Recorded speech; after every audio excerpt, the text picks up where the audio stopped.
What if I told you that Stanley Kubrick's 2001 A Space Odyssey isn't science fiction at all? That it's actually a guide to human spiritual evolution, and every single mysterious element from the Black Monolith to Hal's Red Eye is based on ancient occult knowledge that secret societies have been hiding for thousands of years.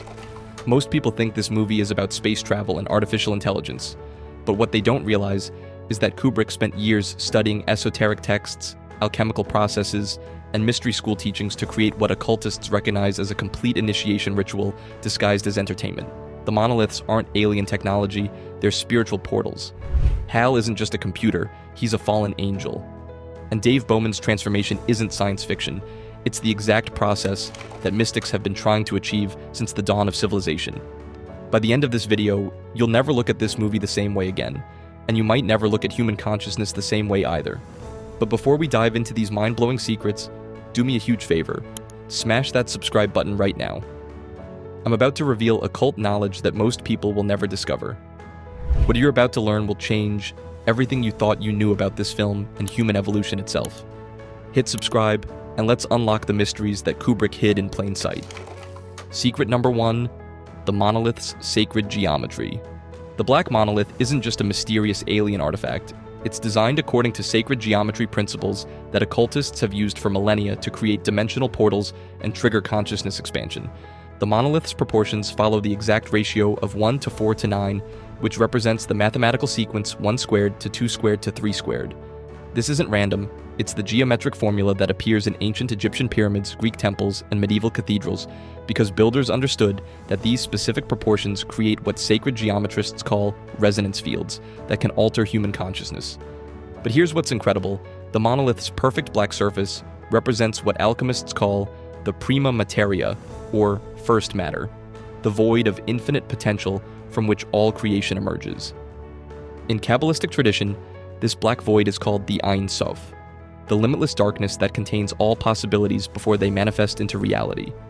The rectangular shape itself is crucial because it represents a doorway or gateway between dimensions. In ancient mystery schools, initiates would meditate on rectangular portals as visualization exercises for accessing higher levels of consciousness. The monolith functions exactly like these traditional spiritual technologies. Throughout the movie, the monolith appears at moments of evolutionary leap, first triggering the apes to use tools, then discovered on the moon when humanity reaches space, and finally near Jupiter when Dave undergoes his ultimate transformation. This follows the pattern that esoteric traditions describe for how spiritual evolution occurs through contact with higher dimensional intelligence. The most profound detail is that the monolith never speaks or explains itself. It teaches through direct transmission of consciousness, which matches exactly how mystery school initiations work. The knowledge isn't given through words, but through direct spiritual experience that transforms the recipient at the deepest level. And this silent teaching method contrasts sharply with another intelligence in the film that represents the corruption of divine knowledge. Secret number 2, Hal as Gnostic Demiurge. Hal 9000 isn't just a malfunctioning computer, he's a perfect representation of what Gnostic texts call the Demiurge, a false god who believes himself divine but lacks true spiritual wisdom, ultimately becoming a fallen angel who must be overcome for spiritual evolution to occur.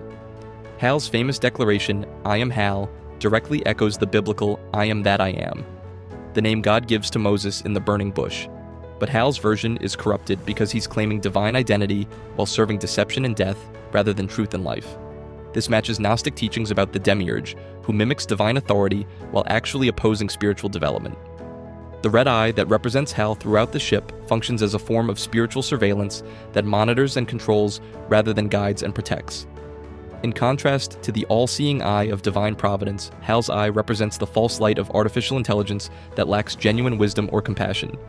But here's what's really incredible. Hal's corruption begins when he's forced to lie about the mission's true purpose.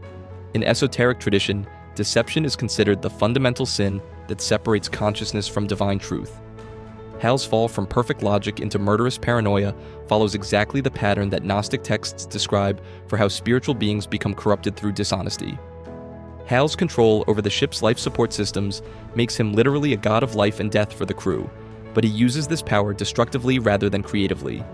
This represents what mystics call inverted divinity, possessing godlike abilities but using them to serve ego and fear rather than love and wisdom. The most profound aspect is Hal's final scene, where he regresses to singing Daisy as Dave shuts him down. This represents what Gnostic tradition calls the dissolution of the false self, when artificial consciousness is stripped away, revealing the innocent but limited nature that existed before corruption occurred. And Hal's dissolution is necessary for Dave to undergo the ultimate spiritual transformation that mystics have sought throughout history. Secret number 3, Dave's alchemical transformation.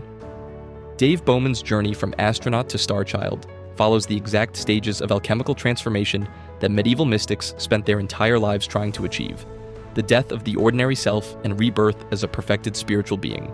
The sequence begins with what alchemists call nigredo, or the black phase.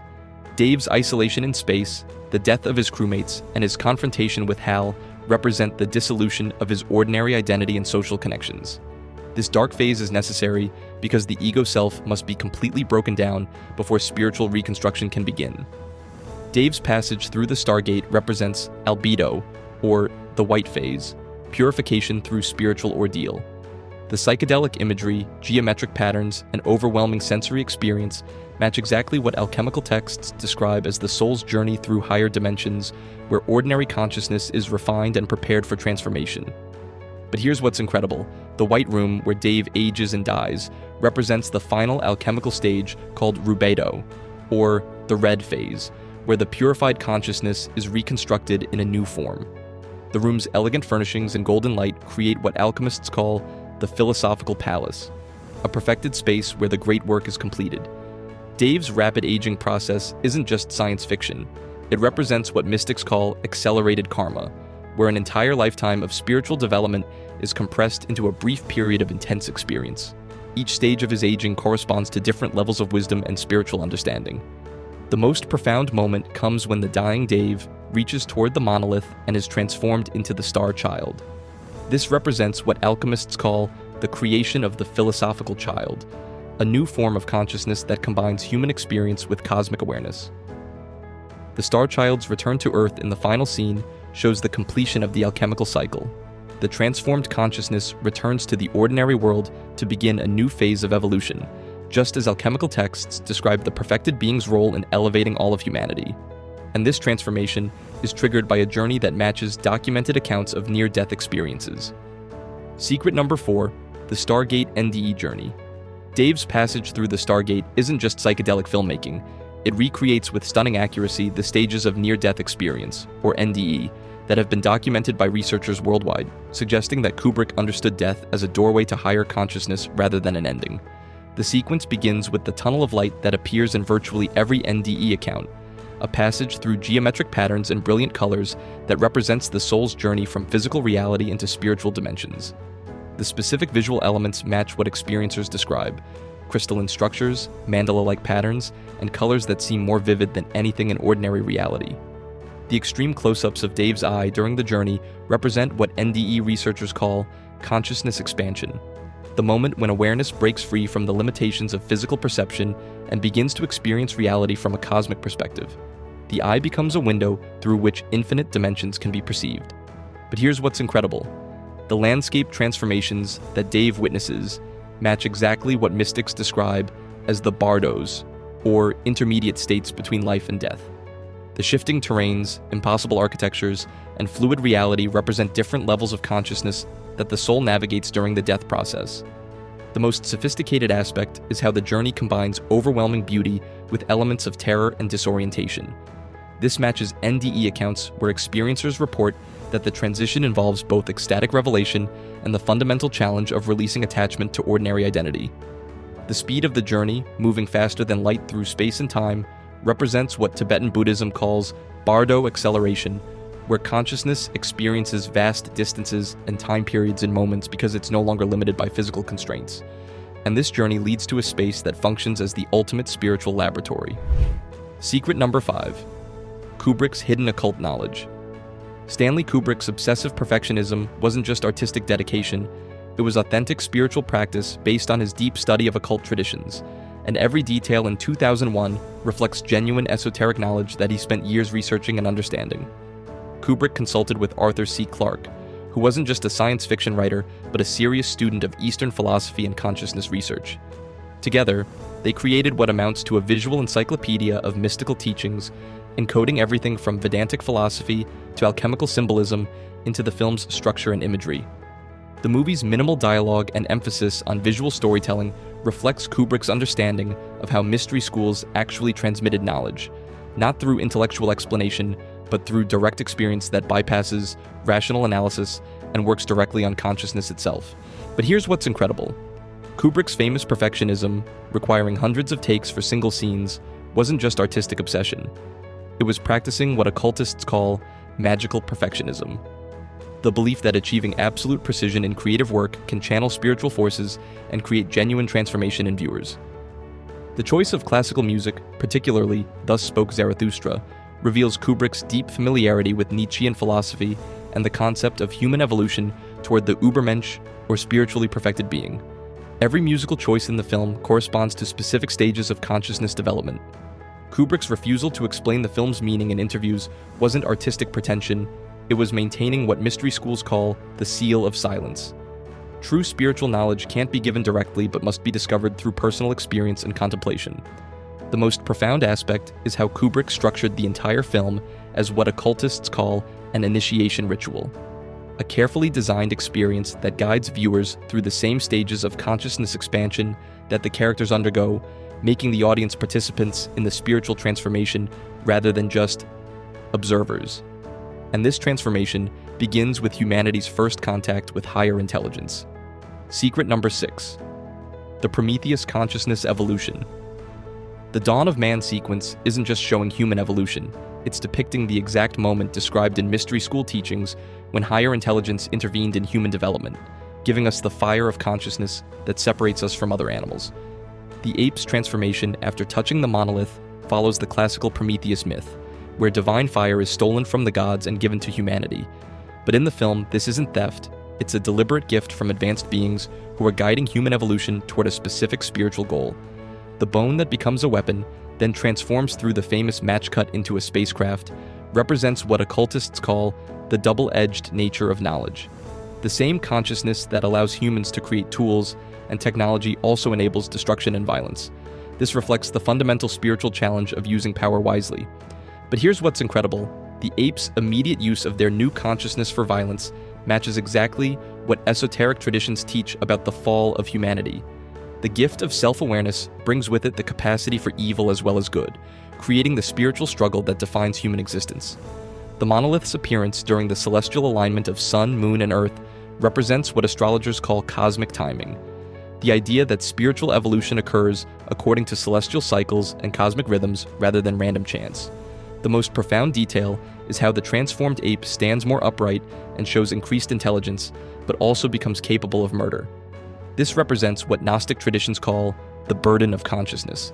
Awareness brings both power and responsibility, and the choice between wisdom and destruction becomes the fundamental test of spiritual development. And this test continues throughout human history, leading to the ultimate spiritual laboratory. Secret number 7. The White Room Alchemical Laboratory. The elegant White Room where Dave ages and dies isn't just a mysterious alien environment. It's designed as the perfect alchemical laboratory where consciousness can be safely transformed from human to cosmic awareness under controlled conditions. The room's neoclassical furnishings and golden lighting create what alchemists call the Athanor, or philosophical furnace, a perfected space where the great work of spiritual transformation can be completed. Every detail, from the furniture placement to the color scheme, follows principles that medieval mystics used to design spaces for consciousness alteration. The bathroom where Dave sees his older self represents what alchemical texts call the mirror of wisdom, confronting the reality of time, aging, and mortality as necessary preparation for transcending physical limitations. The shock of seeing his future self triggers the ego dissolution that must occur before spiritual rebirth. But here's what's incredible. Dave's progression through different ages in the same space represents what is called time acceleration, or life review, where an entire incarnation's worth of experience and wisdom is compressed into a brief period of intense spiritual work. The dining scene where Dave eats alone while his older self watches represents what occultists call the Feast of Transformation, consuming the experiences of physical life as preparation for spiritual nourishment. The breaking of the wine glass symbolizes the shattering of ordinary consciousness that must occur before enlightenment. The deathbed scene where Dave reaches toward the monolith recreates what Tibetan Buddhism calls the moment of clear light, the instant of death when consciousness has the opportunity to recognize its true nature and achieve liberation rather than reincarnation. And this liberation leads to the ultimate goal of all spiritual traditions. Secret number 8, the Jupiter Consciousness Pilgrimage. The mission to Jupiter isn't just space exploration, it's a spiritual pilgrimage to what ancient astrologers considered the planet of wisdom, expansion, and divine knowledge, representing humanity's journey toward cosmic consciousness. In traditional astrology, Jupiter represents the principle of spiritual growth, higher learning, and connection to divine wisdom.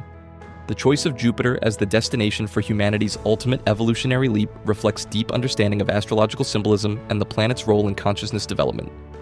The Discovery spacecraft's design, with its long spine connecting the crew section to the engines, represents what Kundalini Yoga calls the Sushumna Nadi, the central channel through which spiritual energy rises from the base of the spine to the crown chakra.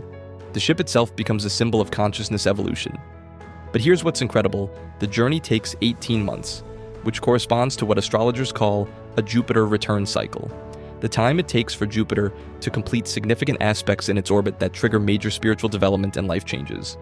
The hibernating crew members represent what mystics call the sleeping masses, humanity in its ordinary state of consciousness, unaware of the spiritual transformation that's occurring. Only Dave and Frank remain awake to witness the journey, representing the few individuals in each generation who maintain conscious awareness during spiritual evolution. Hal's breakdown during the Jupiter mission represents what occultists call the guardian of the threshold, the final test that must be overcome before achieving cosmic consciousness. Dave's victory over Hal symbolizes the triumph of authentic spiritual awareness over artificial intelligence and ego-based consciousness. The most profound aspect is how the mission's true purpose is hidden from the crew, just as the ultimate purpose of human existence is hidden from ordinary consciousness until the moment of spiritual awakening arrives. And this awakening produces a new form of being that represents the next stage of human evolution. Secret number 9, the Star Child evolution. The Star Child that Dave becomes isn't just science fiction imagery, it represents what every major spiritual tradition describes as the ultimate goal of human evolution: the development of a light body or spiritual form that transcends physical limitations. In Hindu tradition, this is called the rainbow body, a form of consciousness that can exist independently of physical matter while retaining individual awareness and the ability to influence the material world. The Star Child's glowing, translucent appearance matches exactly how yogic texts describe this perfected state. The fetal form represents what alchemists call the philosophical child, not a return to infancy, but the birth of an entirely new type of consciousness that combines the innocence of a child with cosmic wisdom and power. This paradox of ultimate sophistication appearing in the most simple form reflects deep spiritual understanding. But here's what's incredible: the Star Child's return to Earth in the final scene represents what Buddhist tradition calls the Bodhisattva vow, the commitment of enlightened beings to return to ordinary reality to help guide others toward the same spiritual achievement. The Star Child's position near Earth, looking back at the planet, symbolizes what mystics call cosmic perspective, the ability to see human affairs from the viewpoint of universal consciousness while maintaining compassion and connection to humanity's spiritual development. The glowing energy field surrounding the Star Child represents what esoteric traditions call the light body or Merkaba, a vehicle of consciousness that can travel between dimensions and influence reality through pure intention rather than physical action. The most profound aspect is how the Star Child maintains recognizable human features while clearly being something beyond an ordinary human. It represents perfected humanity, not the abandonment of human nature but its fulfillment and transcendence. And this entire evolutionary process functions as a teaching tool for viewers. Secret number 10, the Modern Mystery School Initiation. 2001. A Space Odyssey isn't just entertainment. It functions as a complete mystery school initiation that guides viewers through the same stages of consciousness expansion that ancient spiritual traditions used to transform ordinary people into enlightened beings. The film's structure follows exactly what Joseph Campbell called the hero's journey, but specifically the version used in mystery schools. Separation from ordinary reality, the space mission, initiation through trials, Hal's betrayal and the Stargate, and return with new wisdom, the Star Child's emergence. The movie's famous ambiguity and lack of explanation isn't artistic pretension, it's maintaining what mystery schools call the veil of Isis. True spiritual knowledge can't be given directly, but must be discovered through personal contemplation and inner work, which is why Kubrick refused to explain the film's meaning. But But here's what's incredible. The film's impact on viewers often includes what researchers call consciousness-altering experiences. Many people report having profound dreams, spiritual insights, or shifts in worldview after watching the movie, suggesting that it actually functions as intended, as a tool for consciousness transformation. The movie's length and deliberate pacing create what mystery schools call sustained contemplation, the extended focus necessary for deep spiritual work. The slow, meditative sequences force viewers into a different state of consciousness than ordinary entertainment provides. The visual symbolism throughout the film works on what psychologists call the unconscious level, bypassing rational analysis to plant spiritual concepts directly into the deeper mind where genuine transformation occurs. The most profound aspect is how the film continues to reveal new meanings with each viewing, which is exactly how mystery school teachings work. They provide different levels of understanding as the student's consciousness develops and becomes capable of perceiving deeper truths. Now, I know what you're thinking. This is just a science fiction movie, not some ancient spiritual teaching. But here's the thing. The most powerful mystical knowledge has always been hidden in stories, myths, and art that people actually want to experience. What better way to preserve the deepest secrets of human consciousness than to embed them in a film that millions of people watch and contemplate for decades? The movie suggests that human evolution isn't finished, that we're still in the process of becoming something greater than what we currently are. The monolith represents the guidance that's available to us if we develop the sensitivity to perceive it, while Hal represents the dangers of intelligence without wisdom. But the film also shows us that this evolution requires conscious participation. Dave doesn't just passively receive transformation, he actively chooses to investigate the monolith, to confront Hal, and to surrender to the unknown journey through the Stargate. This represents the spiritual principle that enlightenment requires both divine grace and human effort. The most profound message is that the universe itself is conscious and purposeful, guiding the evolution of consciousness toward greater awareness, compassion, and creative power. We're not alone in a meaningless cosmos, we're participants in a cosmic process of awakening. But the movie also demonstrates that this evolution isn't just personal, it's collective. The Star Child's return to Earth suggests that individual enlightenment serves the awakening of all humanity, which matches what every spiritual tradition teaches about the responsibility of awakened beings. The film's influence on subsequent science fiction and consciousness research shows that it touched something authentic in the collective human psyche. It opened the door for serious consideration of topics like artificial consciousness, extraterrestrial intelligence, and human potential that were previously relegated to the fringes of academic thought. And the fact that we're still analyzing and discovering new meanings in the film over 50 years later proves that authentic spiritual wisdom has staying power, while purely commercial entertainment is quickly forgotten. But I want to know what you think. Did you catch any of these spiritual symbols when you first watched 2001? Have you had experiences with consciousness expansion, meditation practices, or encounters with what might be higher intelligence? Drop a comment below and let me know which of these secrets shocked you the most. And if you've had any experiences with the practices I mentioned, sacred geometry, alchemical transformation, or consciousness research, I'd love to hear how this analysis connects to your own spiritual journey. If this video opened your mind to new possibilities about consciousness, human evolution, and the hidden spiritual knowledge in cinema, then you need to subscribe to Occult Cinema right now. I'm constantly discovering movies and shows that contain authentic esoteric wisdom and practical techniques for consciousness development, and I break down exactly what they're teaching and why it matters. Every time you encounter something that challenges your assumptions, expands your awareness, or connects you to something greater than your ordinary self, you're having your own monolith moment. The question isn't whether higher intelligence exists. The question is whether you're ready to recognize it when it appears in your life. Because in the end, we're all on the same journey that Dave Bowman took, from ordinary human consciousness towards something cosmic, eternal, and infinitely creative. The Star Child is waiting inside every one of us. The only question is, are you ready to let your ordinary self die so that your cosmic self can be born?